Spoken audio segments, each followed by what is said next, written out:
This episode of Dispatch Radio is brought to you by the Chris George team, a Golden-based real estate agent, fellow ultra runner, and hashtag FOTS friend of the show. Chris and his team are members of the Berkshire Hathaway Home Services innovative real estate network, helping make your dreams come true whether you are buying, selling, or renting here along Colorado's Front Range. Check him out at chrisgeorgeteam.com.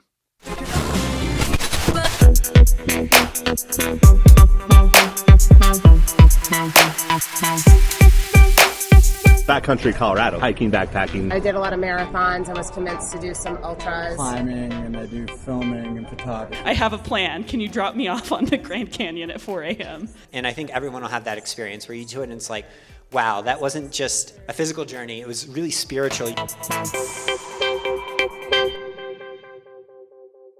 Welcome to Dispatch Radio, everybody. I am your host, Russ Rizzo. Today we bring you another in our monthly Front Range Live series, a fun discussion about ultra running with professional runner Kat Bradley, endurance coach David Roche, and our very special guest host, Aspen Public Radio Zoe Rom. If you're listening to this on Monday, December 17th, come see us live tonight at the American Mountaineering Center in Golden as we record with the Golden Incredibles. The run starts at 5 p.m. and the show starts inside at 6:30. Details, as always, at dispatchradio.com. Now on to the show. We have Kat Bradley with Shirley on her lap, who has also been on Dispatch Radio before. Is that right? Yeah, this is her second feature. I should mention, Kat, you're a professional mountain runner. How do you describe yourself? As a person first. I don't know. I do a lot of things, but I do run quite a bit, and I prefer the longer distances on trails always. We have David Roche, endurance coach, professional ultra runner, and author. I think I can fake it with running, but I consider myself more of a coach and dog parent myself. Yeah, I would say that the best description of Kat is like an amazing person, and I'll probably get to share a few stories that I've heard about her from people today. It's important to note that he is my coach and has been my coach for 3 years now. We've got the Dirty 30 Kickoff Party happening. We're at the Runner's High store here in Morrison, Colorado. We've got Zoe Rom from Aspen Public Radio, our special guest host here for the show. Zoe, thank you so much for making it out. It's exciting to see you. Can you just cover off on a little bit about yourself? So I am a radio and print journalist. I work in public radio in Aspen, and I freelance for primarily Outside and REI Co-op Journal, occasionally trail runner. I just like running a bunch. And one thing that you and Kat have in common, you've both done the rim to rim to rim, is that right? Yeah. I had been, I had been working in Alaska last winter for like a couple months. Got like super bummed out because I hadn't been running much because it was so cold there, and was like working. I was working in public radio, following a sled dog race, just living out of like a van, and like just came back to Boulder and was like, I just need like something to get me stoked on running again. One of my friends was like, I think I'm going to like Arizona if you want to go. And I was like, yes, take me. I have a plan. Can you drop me off on the Grand Canyon at 4 a.m.? And I went and just like, just did it. Like, I think sometimes doing something really dumb and hard can give you a lot of like residual stoke to pursue other hard and dumb goals.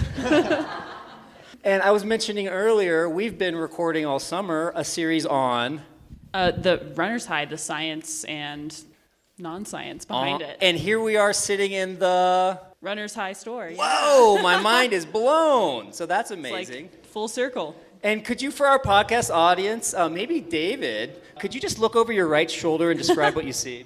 The most beautiful Red Rock Vista, plus when we're talking about Runner's High, there's CBD gummies right outside the door. Yeah. So I feel like this Red Rock Vista has extra special vibes coming today. We're going to let you guys jump into a show, and I'm going to have a little audience mic for questions in a little bit. Let's jump in. Kat, you have a really cool story about how you got into running, and specifically ultra running. Do you want to kind of share how you came to find the sport? So I was a runner in high school and college, and I started running in high school because I was getting in trouble a lot. And the school told me that I had to start doing a sport or start spending my afternoons in detention. So I started running, and I got good fast and started running collegiately for UC Santa Barbara as an 800 runner and just got burnt out really quickly. Quit school, impulsively hiked the Appalachian Trail in 2011, went back to school and got totally immersed in the outdoor industry, completely stopped running. And, I was moving a lot in the mountains, walking quite a bit, hiking, just exploring, going like 9-10 hour days. And then one day it's just natural. It's natural to just start moving faster and running faster. And a friend that I went to school with, he told me about trail running and trail racing. And I'd done like a couple solo, 50-mile accidental adventures before that. And I was like, oh, it's actually a thing. It's not just me doing this. And so I signed up for my first 50K and first 100-miler at work. I was a nighttime security guard at the time. And I signed up for my first 50K, first 100. I was DFL at my first 200s and, was doing a lot of other stuff. It wasn't till I started working with David, actually, till I kind of realized that I could be, good at the sport. And it's something that really makes me happy. So I'm just lucky. So what is your approach with newer athletes who are maybe newer to the sport or newer to just coaching and having like really specific training? Well, I think the lesson from Kat's story that she just shared is it came from a natural place. Like her goal was never to finish a race first.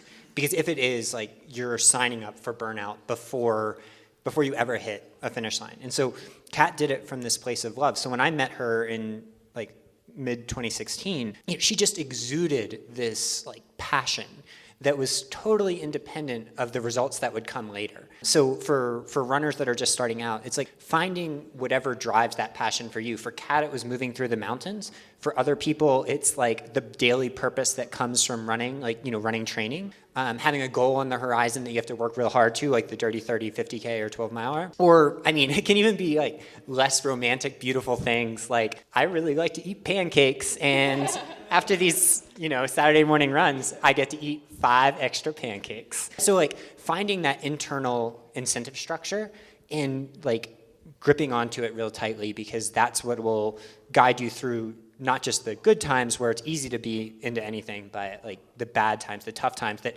Kat's gone through too. It's like her story hasn't been a straight line even from where she was then. I think a lot of times as runners, we focus on that end result. That's a lot of times why we race. But what advice or input would you have for people that are maybe in that moment of progress that doesn't feel linear right now? I'd say just do it for yourself. Get out every day. And this is something that I constantly have to go back to, because when you have a goal on the horizon, goals are great. Races are amazing. I love competing. I'm extremely competitive. And that fulfills a certain side of me. But I have to take it back a step a lot of times when I'm training and remind myself that running is just for me. I'm not towing the start line for any other reason other than because I find fulfillment in it. I'm not trying to finish or win for any external reasons. It's for my own sanity and happiness. Running is what makes me happy. And it's hard. It can get away from you sometimes because there's a lot going on outside, but it's just running. It's really so simple, and it's funny how complicated it can get.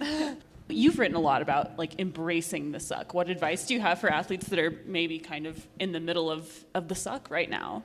I would say that it's a universal, like ubiquitous human experience, not just a running experience. Like when you sign up for a running life, you're signing up for constant failure interspersed with momentary success. And it's like that, how you think about life in almost any way. Like thinking about your job or your family. Like if you look hard enough, you are going to fail constantly and persistently, and that has to be part of the fun. If that's not something that you derive meaning from too, like if you're only going for those moments of triumph, then it's going to be really hard to sustain anything. Even, for someone like you, doing public radio stuff, most of your life is probably like a grind, and then the times that aren't are really meaningful too, but like the grind is the meaning. It's cliche, but like embracing the suck means not trying to act like those bad moments are separate. It's all a part of the whole. Like Kat's experience has been really instructive to see. So earlier this year, she went through a rough patch physically and didn't have answers for a while. It was really tough. And she fully was able to step back and get better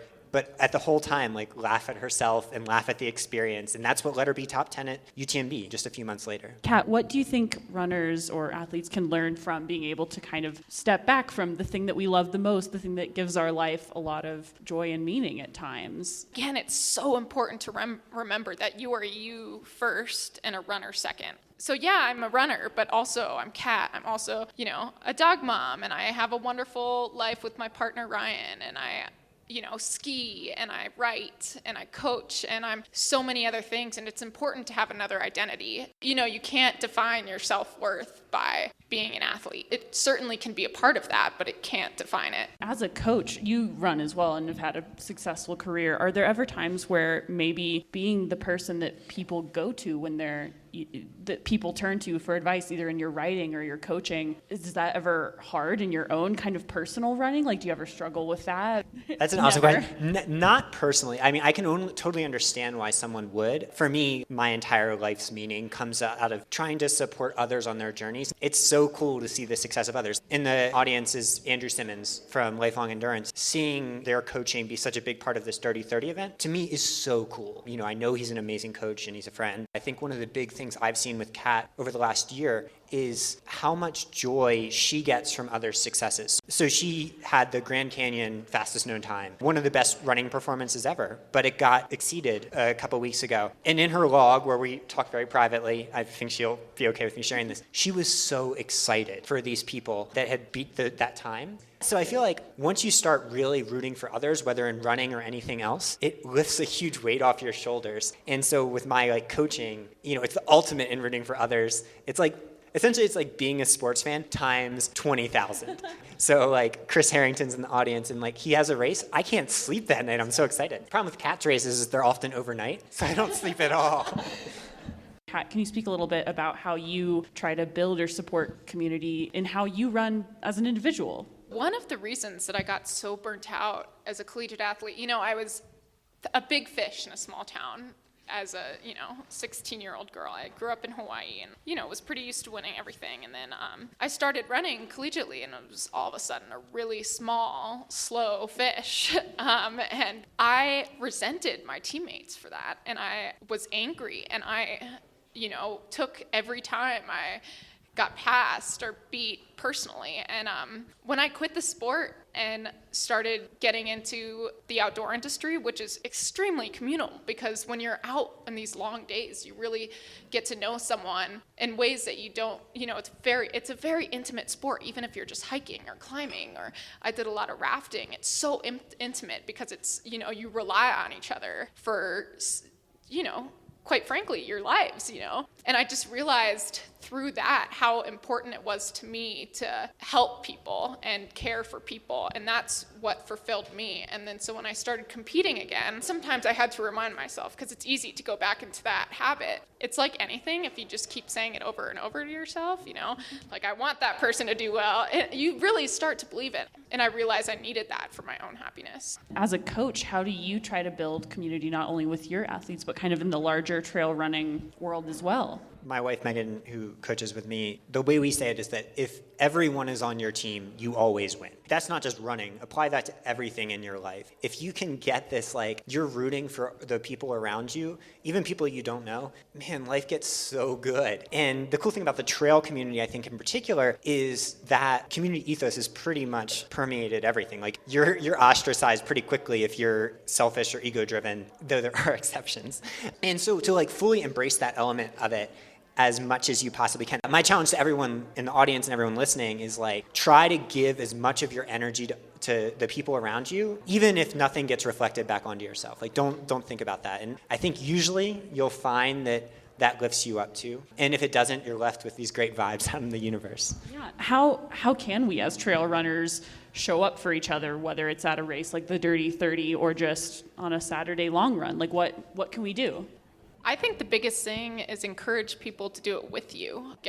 Challenge someone hey, sign up for this race with me, train with me, let's get out and do it together. And you'll find yourself almost coaching an individual, a friend, a partner through this race, and it'll be incredibly rewarding. And then their success will become your success. going into the Dirty 30. What advice as a coach and as a runner would you have for someone maybe undertaking their first trail race, whether it is the 12 mile or the 50K? So the Dirty 30 races, for example, are very difficult courses.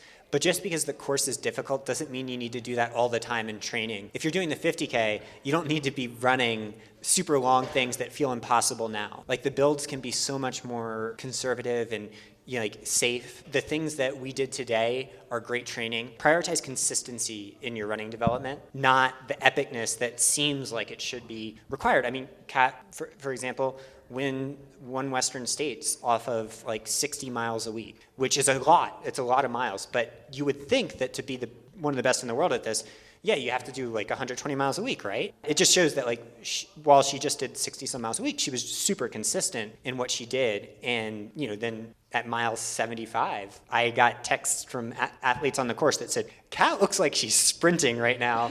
And she had barely run longer than 20 miles in training. So when you're thinking of the 50K, you can interpolate that downward. You don't actually have to do these really daunting, scary things to do something really daunting and scary later on. What advice, thinking specifically of this race, do you have for someone who hasn't seen the course and hasn't run it before? It's freaking beautiful. So you'll have that benefit without the CBD gummy experience, unless you want to. But also, it has a mix of hiking, running, real fast stuff, steep stuff. It's the best change of pace course you could ever see. So, I remember when I crossed the finish line last year in the 12-miler, the first thing I said to the race director, Megan Finnessy, was, that's one of the best design courses I've ever done. And I think everyone will have that experience where you do it and it's like, wow, that wasn't just a physical journey. It was really spiritual. You get to the top of this, right near the end, like at mile 25 in the 50K and like 8 in the 12, you get to this high point and it's just like, oh yeah. To give you an idea of where I'm at, I got to the high point. They had someone there that I guess writes something on your bib number so they know that you got there and you didn't just kind of take off half the course. And I get over there, see the thing, and this woman's there. I hope she might even be in the audience. Hopefully not. And I just gave her this really embarrassing, sweaty hug. And I think she looked at me like, that was really weird. Don't do that again. But it was just I think everyone will be in the mood to give whoever's out there a hug. And Kat, what advice would you have for someone maybe trying to run their first 50K? I know it's been a couple years since you ran your first 50K, but... Well, no, from my first 50K and from signing up for my first 100, I think the most valuable thing that I had is, for whatever reason, I had no business thinking this, but I knew in my heart of hearts that I could do it. I knew it was going to be hard, but I knew that I could do it. When you sign up, know that you can do it. Don't have doubts. And I know that everyone in this room can absolutely finish a 50K. And when you toe that line, you really... believing in yourself, and David, I know, will distill this in every single one of his athletes, but it is so important for success in this sport. Well, I love what Kat just said about truly buying into your long-term potential. And I think as a coach, starting with Kat in 2016 even, the big switch wasn't in training or anything like that changed. It was just helping encourage her to zoom out and be like, oh, these things that seem like crazy dreams are not that crazy, but it just requires this long-term, persistent, stubborn self-belief. Your self-belief is if you have a race in June and you're starting now, is going to be tested constantly, whether it's a snowy day in January or whatever. All these things I don't know if I'm capable of this or whatever. And in the face of that, you have to find tools that allow you to lift yourself up at all times, even in the darkest moments, because we all have them, whether it's physically, injuries, or emotionally, all the crap we all deal with on a daily basis. And how to do that in practice? What it really comes down to at the end of the day is knowing your why for what you're doing, sticking with it, and then trying to be as patient with yourself as possible, cutting yourself slack, and understanding that where you are now is nothing compared to where you can be in a year or two, let alone 5. I'm so excited to see where Kat is 5 years from now, which is a scary thought. So how do you get yourself psyched to get out the door? It's in the middle of winter. It's dark at 4, it feels like. What do you tell yourself to get out there? Do you I think everyone feels that way sometimes. Oh, yeah.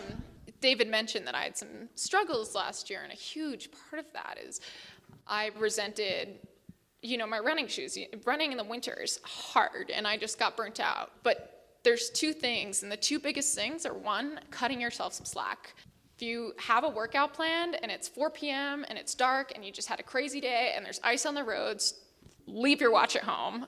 Just get out the door, cut yourself some slack. Don't do the workout, just get out and run. And I promise you, you won't regret that. That is always it. And a lot of times, kind of that barrier between getting out the door and not is being worried about pace and time and I have to do this workout. That pressure can deter you from getting out. And then the second thing, a little bit more frou-frou, is, you get to do this. This is so cool that all of us get to do this. And this is something that when I struggled to get out the door, the other day, I had one of the best runs. I was running with my dog, but it was, 7 in the morning, and I was like, ugh.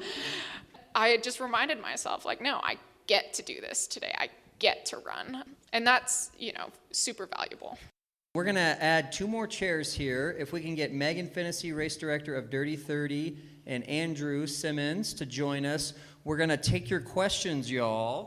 Where is L. Elliott? Can you tell us a little bit about your connection to the store here, to the Dirty 30 and Megan? And would you ask a question of one of our panelists? Yeah, so I'm on the Runners High team. I've been part of the team for the last 2 years. Also, last year was the first year that I ran the Dirty 30. It was a great race and highly recommended to others to run. I guess the question I have is for Kat with your dog. I see some pictures with the dog. Is that the dog that you run with a lot? This is her. Okay. This is my little Shirley. And how many miles per week is her average? She just hit her highest miles per week this week, actually. She ran 4 days in a row with me. So what's that? That's like, she ran 30 miles with me this week. She's a year and a half. I wasn't going to run her on Wednesday, and she just has a lot of, it doesn't seem like it right now, but she's a little crazy, and we live in an apartment. And Shirley is actually named after, I had a red heeler named Maybe, who hiked the entire Appalachian Trail with me, and we named Shirley after Maybe.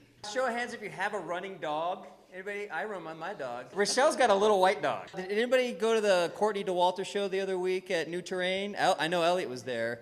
We had a really good time with Courtney DeWalter and Candace Burt. And I was texting with Rochelle because you did something impressive. And she said, oh, it's not impressive like Courtney impressive. And I tell you people, I disagree. Will you tell us? I ran my first marathon at 50. Ran her first marathon at 50. Which one was it? Rock and Roll Vegas. She rocked it out in Vegas. Do you have a question for one of our panelists? Hills are hard for me. What do you recommend? So hills are hard for everyone. And so I think part of that is understanding that grind process of climbing isn't something that fully goes away. I mean, it gets better, but it's not don't think you're in worse shape or whatever. And then the other recommendation would be to continue doing what you're doing and working on generally getting faster, because as you do that, your hill climbing will improve too.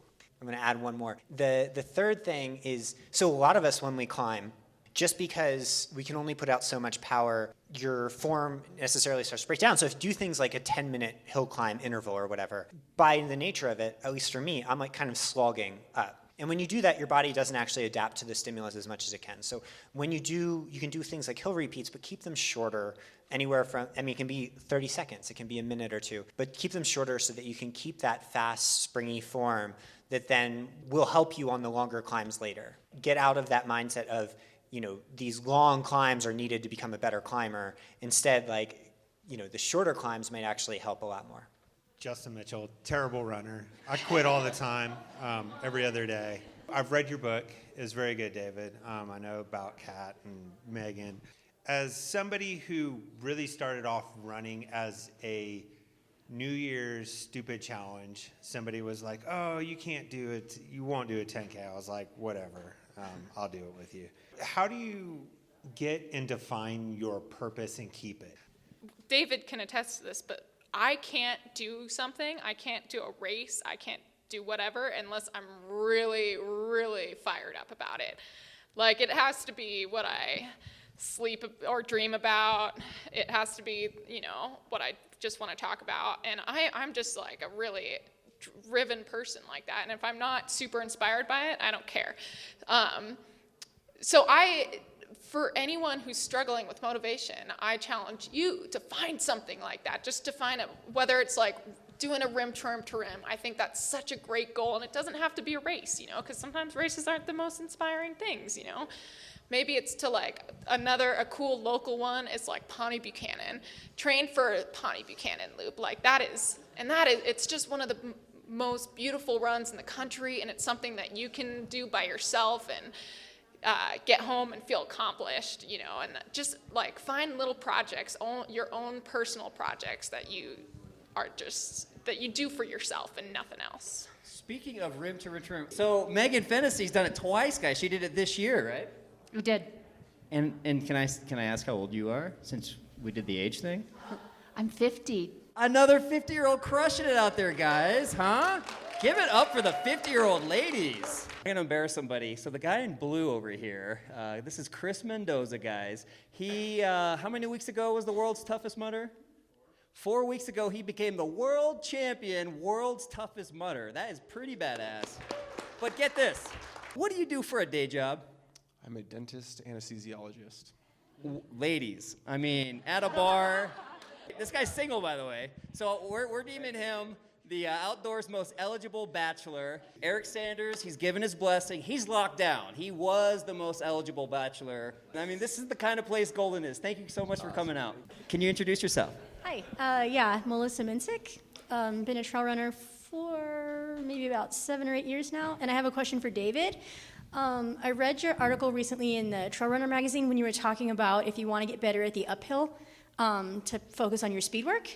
And so I just wanted to, as I tried to get better on the uphill last year, didn't really work, and I read that article and thought it kind of changed my mind about how I'm going to focus on training for 2019. What would you recommend then in terms of like how often to do speed, like once a week, and for how many miles, like long intervals, short intervals? What do you have to say about that? That's such an awesome question. And for people that didn't read it, the basic premise is that we know from decades of training methodology and science that your running economy, so how much energy it takes to run a given pace, can improve on flat ground over long periods of time. And then we also know from recent studies that your flat ground running and your uphill running correspond at any given moment. But what we don't know is that you can improve your uphill running economy long term without also improving your flat economy. So basically the way it gets to, if you climb a ton for a long period of time, and a lot of people in this room might have felt this, like you improve for a year or two and then your climbing just doesn't really improve anymore and might even get a little worse. So in the face of that, the way you solve that equation is you get a little bit faster. It doesn't mean like you're out setting 5K or 10K PRs. It means you're just learning to run a little bit better on more manageable terrain. So the way that we would usually recommend it, Kat actually wrote a great article about what she does this week, but 1 time a week is plenty. So like 1 time a week of like intervals, it can be anywhere from 10 to 15 minutes total with recovery in there. So it doesn't have to be much. Focus on efficiency, not volume. And then a couple other times per week, just do 20-second bursts where you're just learning strides, learning to run faster. That little stimulus can make you go from thinking climbs are really hard to climbs are really easy. And that all gets back to how running economy works. And the cool thing is then you get close to a race like the Dirty 30 a couple months out, you can start doing your trail runs in more steep terrain. And you'd be like, oh my God, whose legs are these? All right on. Okay. Well, just going to rat you out on that one. I want to bring our big oak one more time up, just because this is so fun. Will with Willpower. What is that, like a quadruple XL shirt, by the way? It's a single X, but that's why it's kind of small. What is Willpower? Yeah, Willpower, CBD sports nutrition. So, we have protein powders with CBD. We're about to come out with a protein bar, plant-based protein. We want to have products in the CBD category that are specific to people that are active, athletes, people that are, out running or out hiking, you're out, I skydive, whatever it is that you're active and you love to do, skiing, that's another thing I love to do. Whatever it is that, kind of makes you happy, as like, Kat mentioned, running makes her happy. Running does not make me happy at all. Running up and down a basketball court was almost too much for me, but, it's like everybody's different. So whatever it is that you want to go out and do, you want to enjoy what you're doing, Willpower is here to help you live a life healthy, active, and happy. And so we're providing the products that in the CBD space that people truly want. And so I'm just really excited to be starting this. Honestly, this has been such an awesome venture for me, and I'm about a year and a half into it. It's just amazing. And how old are you? 27. I'll be 28 next month. Jesse with Total Health Solutions. He is also one of the people that is supporting us and helping to make this happen. So thank you so much for your support. We'll end it with you. As a therapist, I feel like I wear a lot of hats. So I'm a kind of PT chiro. So some days I'm that. Some days I feel like a psychotherapist. Some days I'm kind of like a massage therapist. It just depends on the day. So my question kind of leads into with you guys. I feel like with a lot of the runners that I see leading up to their big race, a lot of anxiety, a lot of just high excitement. What do you guys do leading up to the race to kind of just find your center so that you focus on the goal? 2 things. 1, it's amazing what you're doing, but it's just running, and you're doing it for yourself. Like that, I can't even tell you how shutting all the external pressures off and bringing it back to why you signed up in the first place for you, that is going to help you with pre-race anxiety. And then second, there's nothing wrong with nerves. Don't fight the nervous energy, use it. It's a cool thing. It's a cool thing to be on a start line. Yeah, it's a little scary, but if you use that for the race and use that to channel it into, your belief in yourself, it can be pretty powerful. I feel like we should drop the mic after your answer. Oh, please don't.